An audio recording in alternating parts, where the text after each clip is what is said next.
What if I told you there's a man in the Bible who went from wealthy to extremely wealthy using 8 simple rules? And here's the kicker. Hmm. These rules, they've been hiding in plain sight for, 4,000 years? They're not some secret code. They are written right there. And they still work in 2026. They absolutely still work. We're talking about Abraham. A.Y. Bro. Right, Abram, the father of faith, sure, but also, as it turns out, a titan of industry. Exactly. And for those of you who were with us for our last talk on Solomon's 33% rule, we love this stuff. But today, for this biblical finance podcast deep dive, we are on a specific mission. We're talking to Christians who really want to grow their wealth using the scriptures, but, applying it to the daily grind. It's all about practical application. Yeah. It's not just history, it's a blueprint. So let's set the stage, Yeah. because I think a lot of people picture Abraham as this, humble guy with a walking stick and maybe a few sheep. That's the flannel board version from Sunday school. It's not quite right. Genesis 13, verse 2 says it plainly. He was very wealthy in livestock, in silver, and in gold. Very wealthy. And then later, get this, in Genesis 14, we find out he had 318 trained men born in his own household. Wait, 318 employees? That's not a shepherd, that's a CEO. It's a mid-sized corporation. I mean, he was running a massive operation.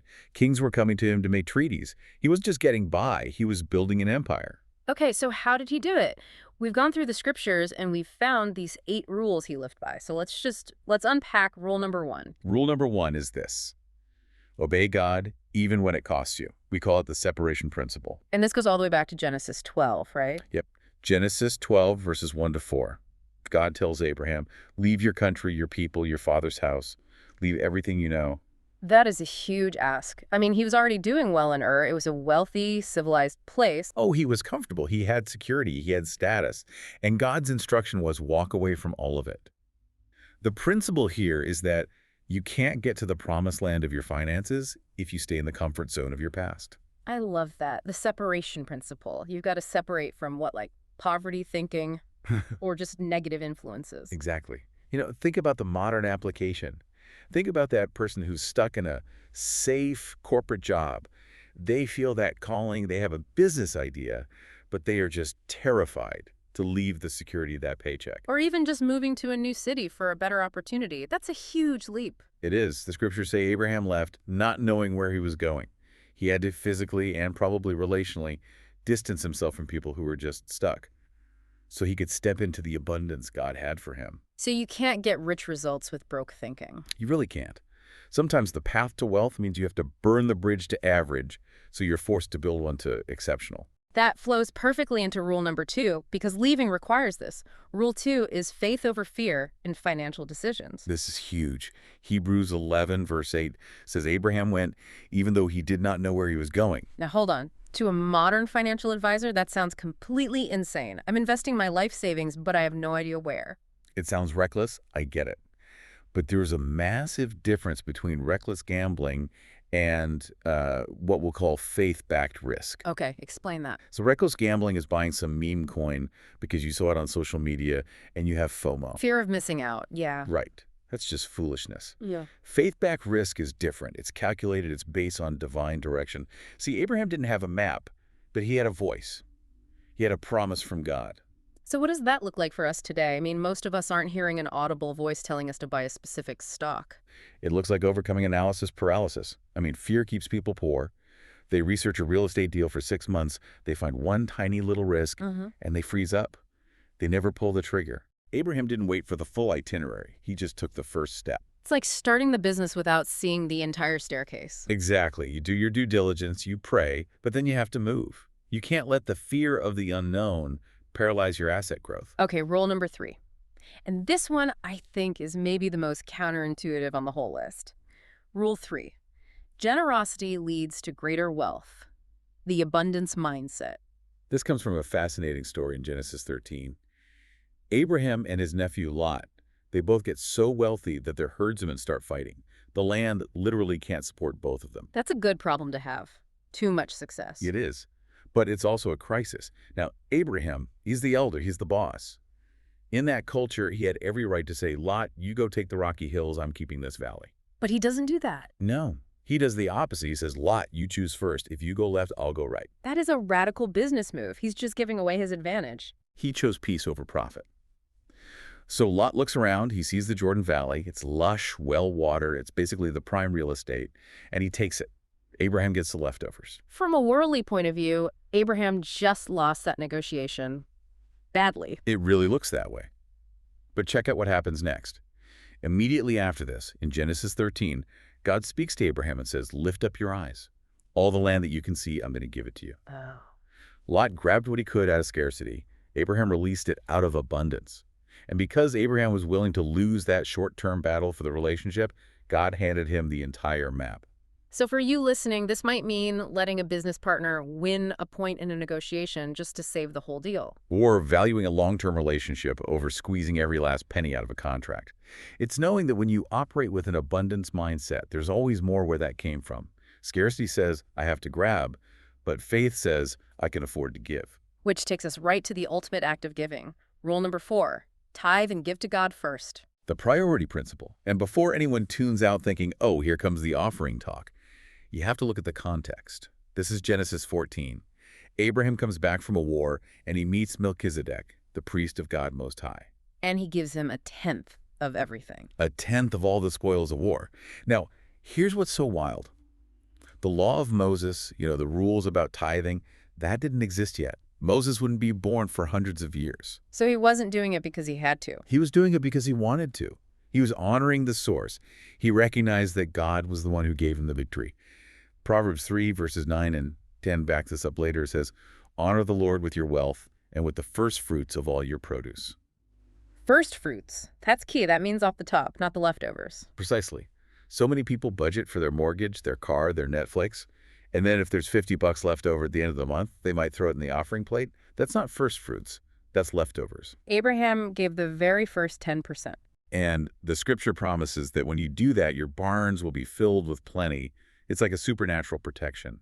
In Malachi, it talks about God rebuking the devourer for you. I love that phrase, rebuking the devourer. That's the car transmission that doesn't blow up. It's the unexpected medical bill that just doesn't happen. It's an investment. You automate your giving so it happens before the bills get paid. Yeah. You're basically telling God, you're the CEO of my finances, I'm just the manager. Okay, let's keep going. Rule number 5. This one is tough, especially for people who want that easy money. Rule 5, protect your integrity. Refusing ill-gotten gains. Right after Abraham gives the tithe in Genesis 14, the king of Sodom, who really represents the world system, comes to him. He says, hey, give me the people, but you can keep all the goods. All the wealth is yours. That's a lot of money on the table. A huge amount. And Abraham says no. He says, and I'm paraphrasing, I will not take even a thread or a sandal strap from you so that you can never say, I made Abram rich. He didn't want the king of Sodom getting credit for God's blessing. He was protecting his testimony. He understood that not every dollar is a good dollar. If a deal requires you to compromise your values or if the source of the money is shady, it's just too expensive. We see this again in Genesis 23, don't we? When he's buying the field to bury his wife, Sarah. Yes. The owner, Ephron, he offers to just give it to him for free. But Abraham insists on paying the full market price. He weighs out the silver. He wanted a clean title, no favors, no strings attached. Your integrity is the ultimate marketing tool. It really is. When you refuse the easy money, that under-the-table deal, the little bit of tax evasion, you build a reputation. Yeah. And in business, your reputation is equity. Not every dollar is a good dollar. That's going on my wall. Okay, rule number 6. This is the one nobody likes in our instant gratification world. Rule 6 is patience. Or the compound growth principle. Abraham was promised a son at age 75. Isaac was born when Abraham was 100. 25 years. He waited a quarter of a century for that promise to be fulfilled. And what does he do in the meantime? In the meantime, he worked. He built his business. Yeah. He managed his flocks. Proverbs 13.11 says, wealth gained hastily will dwindle, but whoever gathers little by little will increase it. Little by little. That is the biblical definition of compounding. We live in this crypto, get-rich-quick culture. Everyone's looking for the 1,000x return overnight. But Abraham's wealth, and usually biblical wealth, is built like an oak tree, not a mushroom. It just takes time. It takes diligence. Think about the ant in Proverbs 6. It prepares in the summer for the winter. It doesn't need a boss looking over its shoulder. It just works, day in, day out. If you want Abraham's wealth, you have to be willing to accept Abraham's timeline. You have to play the long game. That's sobering, but it's also kind of freeing. You don't have to win the lottery tomorrow. You just have to be faithful today. That's it, exactly. Okay, rule number 7. This one really challenges the whole self-made man myth. Rule 7, build strategic relationships and alliances. Abraham was not a lone wolf. Genesis 14.13 actually mentions his allies by name, Mamre, Eshcol, and Immer. These are local leaders, right? They were. And when Abraham had to go to war to rescue Lot, these guys went with him. You cannot build kingdom wealth in isolation. Your network is your net worth. It's a cliche for a reason. But biblically, it's even deeper. Hebrews 13.2 talks about hospitality, how Abraham entertained angels unawares. He was constantly networking, serving other people, opening up his tent. So it isn't just about what you can get from people. No, it's about strategic partnership. Aligning with people who might have different strengths but share your values. You need a Mamre and an Eshcol in your life. You need people who will fight alongside you when a crisis hits. And finally, rule number 8, this is the end game. Rule 8, leave an inheritance. Legacy planning. Yeah. Genesis 25, verse 5 is short, but it's so powerful. It just says, Abraham left everything he owned to Isaac. So he didn't die broke? But not at all. He didn't spend it all on himself, and he didn't leave a mess either. The text says he gave gifts to his other sons and sent them away. He had a clear succession plan to avoid conflict later. Proverbs 13.22 says, a good person leaves an inheritance for their children's children. Their grandkids. That is multi-generational thinking. Most of us are just trying to plan for next month. Abraham was planning for the next century. And this brings up estate planning. I know it can feel morbid to talk about wills and trusts, but it's actually just biblical stewardship. It is. If you build all this wealth, but don't prepare the next generation to manage it, you've failed. It's not just about passing down the money, it's about passing down the wisdom so they don't blow it. The goal is to build wealth that outlasts your own lifetime. So let's pull this all together. I want to picture a modern listener, someone listening now, applying these rules. Let's call him Michael. Okay, Michael, let's do it. So Michael's in a safe corporate job, good salary, but he feels that call to start his own consulting firm. That's rule 1, leaving the comfort zone. Right. He separates from the security to pursue the calling. So he launches the business. He doesn't have a guaranteed client list yet, but he's done his homework. That's rule 2, faith over fear. That's a calculated risk. 6 months in, cash is tight.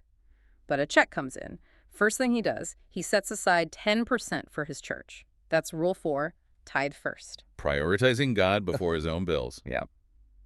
Then a competitor offers him a partnership. It looks great, but he finds out they're fudging their numbers on their tax returns. So Michael walks away. That's rule 5, integrity. He's refusing that sandal strap from the king of Sodom. Years go by, it's growing slowly. He gets frustrated he isn't a millionaire yet, but he keeps reinvesting the profits. That's rule 6, patience. Little by little. Compounding. He builds a network of other ethical business owners. That's rule 7. And then finally, 30 years later, he's sitting with a lawyer, setting up a trust so his grandkids can go to college debt-free. Rule 8. And that right there is a life of biblical wealth. It's stable, it's honorable, and it blesses everyone around It him. really is a blueprint. It is. Yeah. And remember, the ultimate purpose of Abraham's blessing wasn't just so he could have a nice tent. Genesis 12 says, I will bless you so that you will be a blessing. That's the key. Wealth for impact, not just for comfort. Exactly. So here's the challenge for you listening right now. We just covered 8 rules.